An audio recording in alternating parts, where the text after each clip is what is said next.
पूरे वर्ष प्रभु ने हमें संभाला है।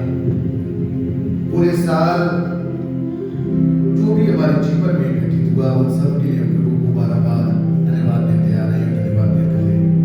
तो आइए हम इस नव वर्ष में प्रवेश करने से पहले प्रभु के एक वचन पर हम मनन करें।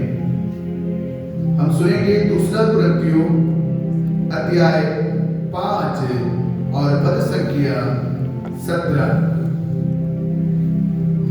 दूसरा कुरिन्थियों अध्याय 5 और पद संख्या 17। थोड़ा गौर से सुनेंगे। इसका अर्थ यह है कि यदि कोई मसीह के साथ एक हो गया है तो वे नई सृष्टि बन गया है। फिर से सुनेंगे।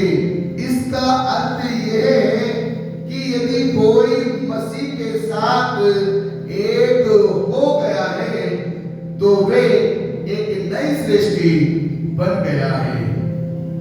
पुरानी बातें समाप्त हो गई हैं और सब कुछ नया हो गया है।